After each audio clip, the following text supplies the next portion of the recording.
everybody, and welcome to today's episode of Attendance Bias. I am your host, Brian Weinstein. Today, I am speaking with Luke LaGraff, an actor and fan, about The Lizards from July 25th, 2018 at the Bill Graham Civic Auditorium. When I was first speaking with Luke and asked him why he chose The Lizards from this show, it wasn't fully understandable as we went back and forth what the story was. He said that he'd rather just tell me the story when we start recording, and I'm glad that he did, because people usually pick really good jams for this show for Attendance Bias, but it's not always the most meaningful story in the world to them. It's just a good discussion, and there's nothing wrong with that. But today's story with Luke really was meaningful, it was emotional, and he sure did have a lot to say. So I'm going to cut out here and just let the interview play. So please enjoy Lizards from July 25th, 2018 at the Bill Graham Civic Auditorium with Luke LaGraff. Luke LaGraff, thanks for being on Attendance Bias. How are you? I'm good, Brian. Thanks for having me today. I really appreciate it. Of course. I'm really excited to talk about today's jam or today's song that you picked, which is Lizards from July 25th, 2018 at the Bill Graham Civic Auditorium, or really the BGCA in San Francisco. It's one of my favorite venues that I've ever been to. And I'm just as excited to talk about the venue as I am about the song. But there's also a very meaningful backstory you told me earlier, because that's the point of this podcast, for fans to tell about something meaningful to them. Before we get to the jam, though, before we get to 2018 or anything like that, you are coming from North Chattanooga, Tennessee. Is that right? That's correct. Yeah. Born and raised here, spent 30 years here, but I moved to Los Angeles in 2010 and spent 9 years there, and then moved back to Chattanooga in 2019. Luckily, it's a lot better here during the quarantine year than it would have been if I had stayed in LA. You have a background as an actor, and is that the reason you were out in LA? It is one of the reasons, yes. Okay. It was one of the reasons, yeah. And so what can some listeners, where may they have seen your face?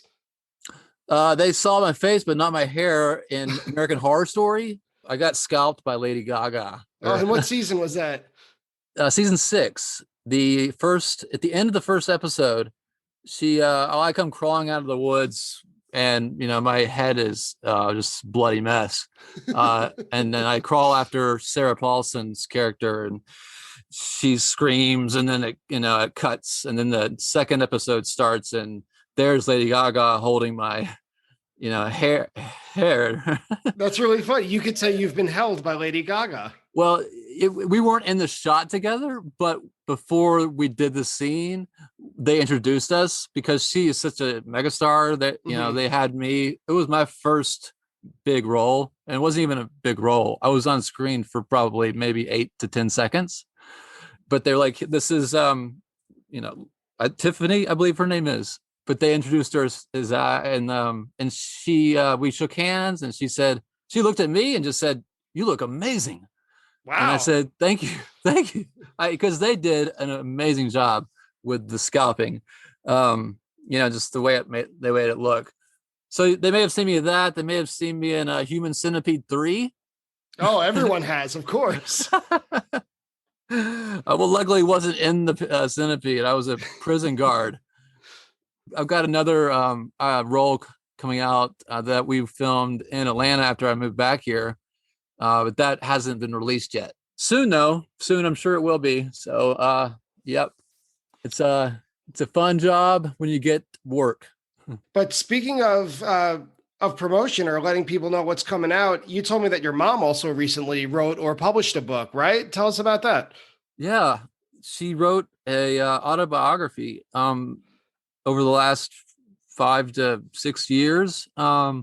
It's called So Much for the White Picket Fence. It's about her, her life. And she kind of wrote it just so that, her grandkids, her great grandkids, and friends that she hasn't seen for a long time can know and remember what, her life was about. And she has her master's in English and, wanted to use that. She's a retired teacher. So she decided to write this book, and, she did a great job. She did it. So it's available on Amazon. Great. Yeah. Cool. I always respect it because I'm an English teacher too. Okay. I don't know if I have a book in me. This podcast may be my autobiography, but this is, I always find it very admirable when someone is inspired and not only inspired, but follows through to do something like that. So give her my kudos, please, when you speak with her. I will. Attendance bias lightning round. All right, Luke. So let's get to know you as a fan for the attendance bias lightning round. We're going to hit you with a couple rapid fire questions, and we just want to hear your honest answers. So first, when was your first Fish show? November 6th, 1996. And where was that? Knoxville Civic Coliseum in Knoxville, Tennessee. Mm-hmm. Yeah, I was a freshman. What do you remember from it? Oh man, I remember running into the girl who took my virginity like 2 months before.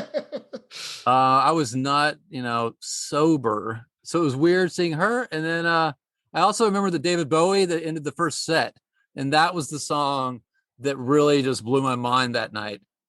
Even though the Mike's Jam, it's actually, that show has the longest Mike song ever.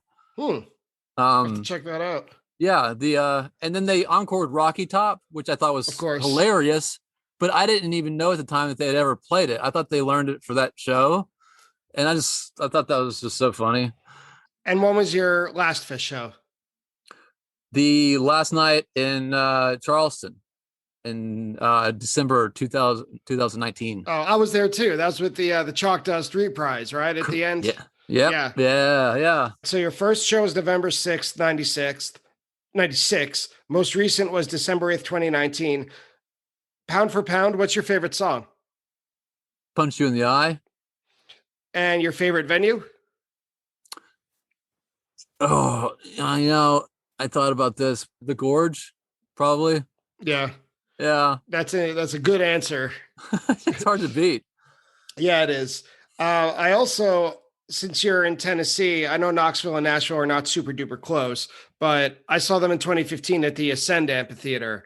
And that was like the first or second show that they had. That venue had just opened at the time.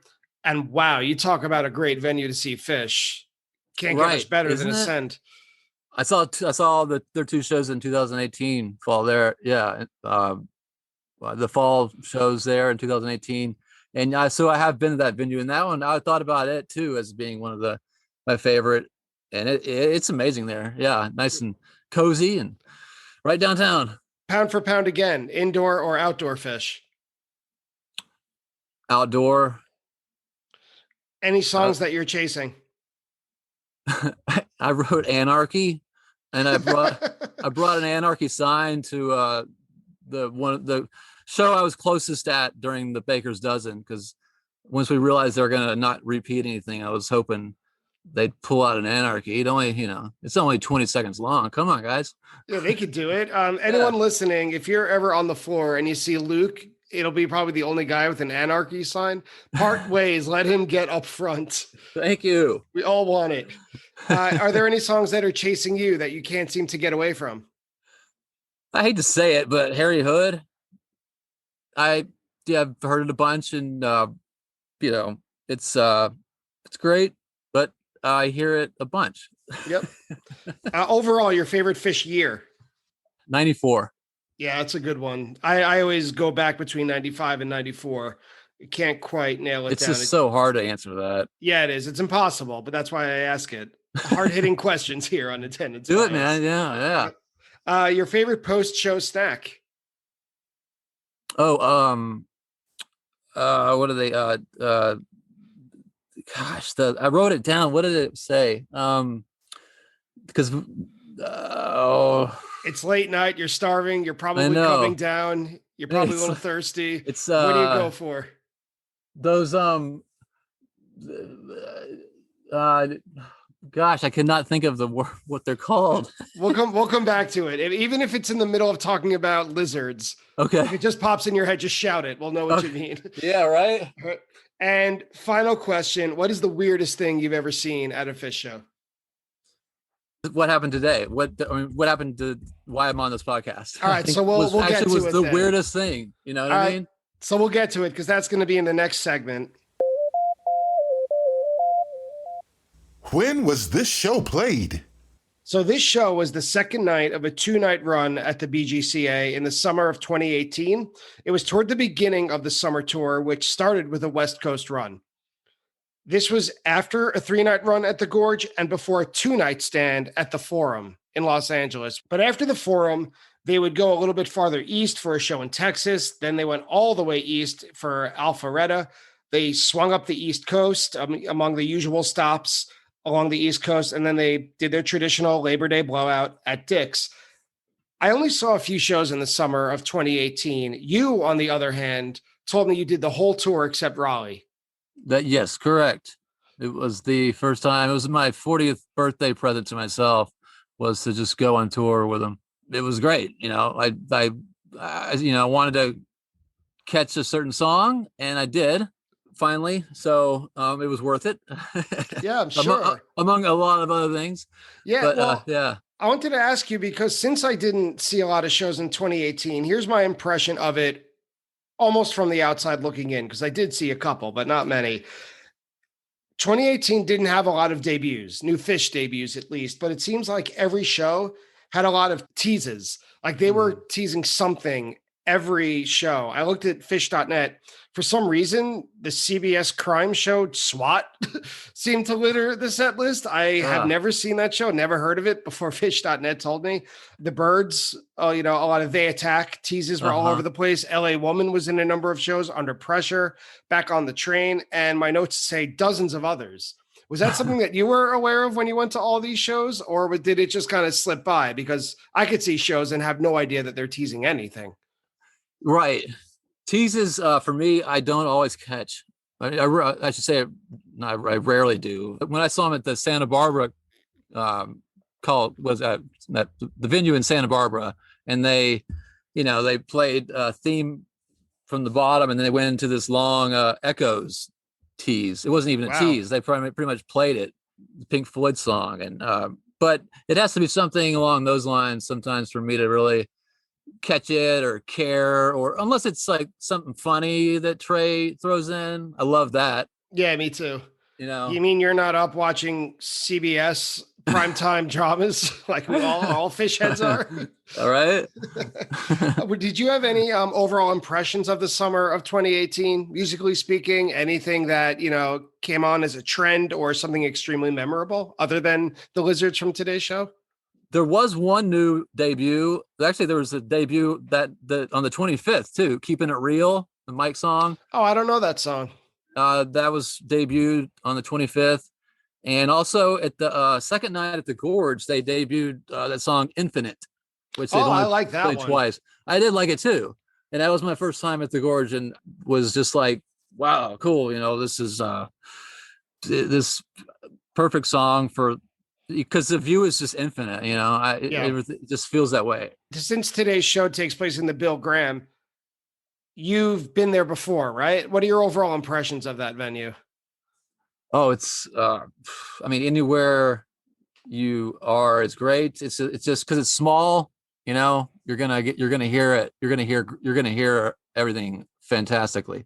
Also, if you're too cold, you can go up on the top and you can go to the bottom. It's just sit anywhere you want. Just you get there early, you get a good spot anywhere. And then it's just the location right downtown San Francisco. I love the Grateful Dead, and just the whole the thinking about what went on in the city, and then seeing Fish there, and Bill Graham's what he did for the Dead, and it's just so it just had all that, it just has all that going for it. I saw that show there, and then I've seen them at Shoreline, and those are the two, venues in that area. And of course, Shoreline's great as well.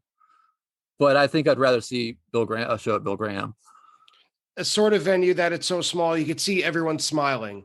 Like no matter where you're sitting, you could see the face of someone anywhere else in the venue. The only other time I felt that way seeing Fish was also in the Bay Area at the Greek Theater in Berkeley, which capacity-wise is much bigger. It's like 10,000, but it's small enough and compact enough that if I'm on one end and you're all the way on the other end, I could still make eye contact with you, sort of. We can wave to each other, and I got that same vibe at Bill Graham. I love it. I can't wait to go back. You're here to talk about Lizards, which is July 25th, 2018. You have a very strong emotional attachment to this performance. Why did you pick this song? Why do you have attendance bias toward it? Well, because of a friend of mine. His name's Cadillac Ron. I met him in LA when I was living there, and his real name is Robert Paulson, but he was a battle rapper and he a rapper as well, and he had Trey's guitar tattoos next to Mexican drug lords. Just I mean he comes from LA, born and raised, and it's just a totally different culture environment than Chattanooga, Tennessee. He just didn't seem like your typical Fish fan, and he's not. He wasn't. So him and I went and saw the 3 shows at Bill Graham in 2013, I believe it was, or 13, I think. Yeah, they played 3 nights. Him and I went to those, and then the next night they played in LA. It was the end of the tour. They played at the Hollywood Bowl, and then Cadillac overdosed and died in January of 2016. And so the last Fish show that him and I went to was at Bill Graham in 2013 or 14. So that's why I chose it. Well, and then so what happened, and today is his birthday. So happy birthday, Cadillac, which is so amazing. I didn't know that till just an hour or two ago. He was my best friend out there, and we went and saw more Fish shows together than I've seen with any other person on this planet. So he passed, and then it was just different. And a couple years later, I went and saw all the shows the year before, except for the show they played the Lizards at during the Baker's Dozen. Mm-hmm. That was the only night I missed of that summer. And I told my friend, another Luke LaGraff, who went on tour with me, like, all I want to see is the Lizards this summer. That's the only song I care about seeing. And I saw, we heard every other song, in the book besides Anarchy. And and then the night I missed, they played the Lizards. So I was pissed at the band. You can say it. It's okay. So the next year comes around, and I'm like, I'm going to go on tour, and I'm going to try again to catch the Lizards, because you got to go to every show, obviously, or you're going to miss it. So the show happens. I've met a friend. I met him at the Gorge, and we hung out during the show at Bill Graham. And so right before the encore, I handed him my cell phone and told him to record me, no matter what's, just record me once the encore starts, because Cadillac used to do this goofy dance during a show just for laughs, and I was going to do that as sort of like because this was at the venue where we last saw a show together, just as tribute to him. And then they start playing the Lizards, and it just blew me away. I just couldn't fathom that's the song that they were going to play. I don't know why. At that moment, I couldn't think, and I couldn't dance. And I tried. I can't dance well anyways, but man, I couldn't do anything. And it was just very emotionally overwhelming. And then I started singing, and then they start singing, and the Lizards, they have died. And it was just, people say the Fish lyrics don't matter, but sometimes they do. Sure. They do. Yeah, they do. I love Tom Marshall. I say TM5, but no offense, Chris Kuroda. Yeah, they'll have to be each, CK 2.5 and TM 2.5 all together. They add up to the fifth member of the band. Yeah, man. Right. So that's why I chose the song, because I got it, and I think Cadillac had something to do with it from above. I thought that the size and acoustics of the BGCA made this for a perfect sing-along. especially in the beginning of the song. And Lizards is a wonderful sing-along. The part where they said he was on his way to see the king, and everyone goes, Wilson. I thought just on the recording, it's so pristine. Even though it's an audience recording, it just speaks to the intimacy of the venue.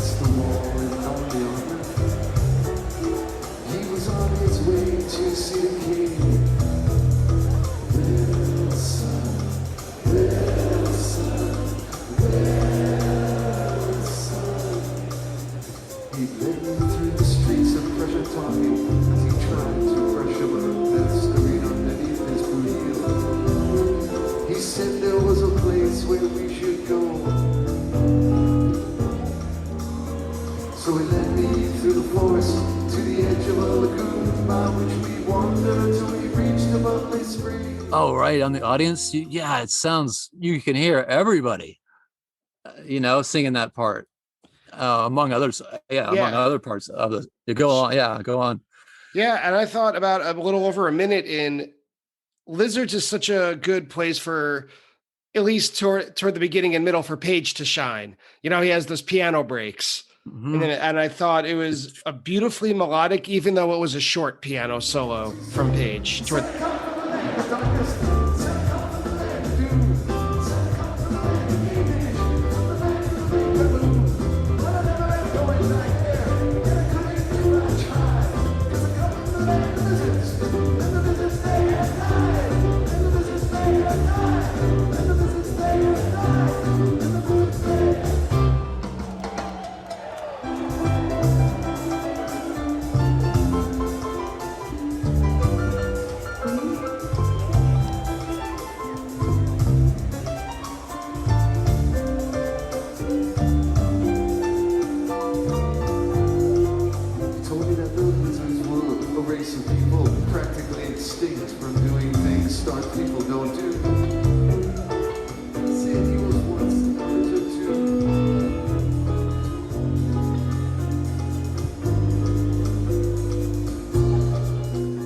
It was just twinkling and perfectly.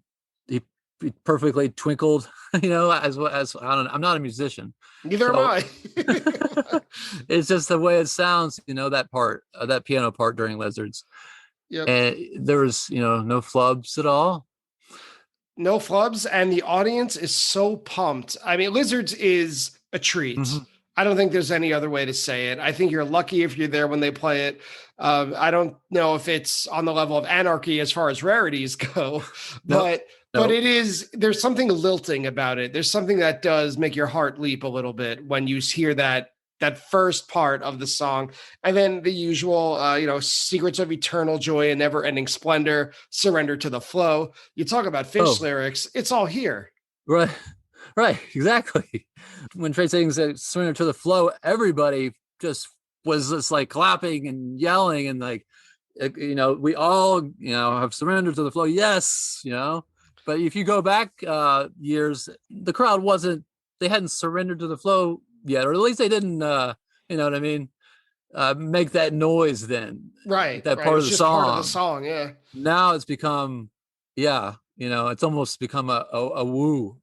Yeah, better than a woo, in my opinion. Better. That's just me. A lot better than a woo. And normally, I think that this is Page's song, that Trey might step forward and join Page with some guitar licks, especially toward the end before that little outro part that Trey plays. But I thought that toward the very end of the song, that Page was really in the spotlight. He really shone here.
I I think so. Page, yeah, it was his to do, and I mean, Trey, as I was saying, like I get thought of or looked. People think I look like Trey, so I'm always thinking, and like Trey's my favorite of the four. He seemed to just absolutely nail anything about this version, and with passion, more so than any other version than and maybe not all of 3.0. I didn't listen to all of the versions, but he just seemed to know it was an encore and know it was San Francisco and know that I had never heard it before. How did you feel walking out of here? I felt amazing. I just felt amazing. Lucky, but those aren't the right words, really. I need more 5, 6, 7 syllable words for this. It's just like they read my mind, and I just walked out, stood there at the opening. It's so cool. It was, the air is so nice and crisp after San Francisco shows a lot of times in the summer, and it just felt amazing. I don't know if I'd ever felt better walking out of there during that song and in my life. It's just hard to feel better than that. Yeah, that's what's so great about this band. Yeah, it's why we go. Only in Fish, right? It's the closest I can come to recognizing or like saying it's a miracle. I couldn't have felt any better, even though it reminded me of my friend, but we had such a good time together. All right. Well, Luke LaGraff, thank you so much for coming on, for telling your story, for breaking down Lizards, for telling us about the 2018 summer tour and telling us about your friend Cadillac Ron and how it merged with your desire to see Lizards. This is an incredible convergence of life, of music, of art, and spirituality really coming together at the same place. And I just want to say thank you for sharing it. Brian, thank you for asking me. Or I think I asked if I could be on it, but yeah, I wanted to tell the story. I'm glad you got to. Thank you. It's an honor to be the host, to have you tell it. Oh, dumplings. Dumplings. Oh, yes. Yeah. Pork dumplings. Yeah. Best pork dumplings. Best post-show snacker, dumplings. Wait, right before we were going to wrap it up. Well done. Thank you. On that note, I will say thanks again, Luke. You're welcome. Thank you, Brian. And that's it for today's episode of Attendance Bias. I would really like to extend my thanks to Luke for coming on the show and sharing such an intimate, personal, and emotional story. It really meant the world to me to hear it, and I hope that you enjoyed it as well. I'd also like to thank Fish.net for providing all the information we need about every Fish show ever. I'd like to thank Fish.in, Fishin', for a great audience recording. And if you enjoy Attendance Bias, please support the show by leaving a rating and a review on your favorite podcast app. Or do me a favor, just tell one person about the podcast today.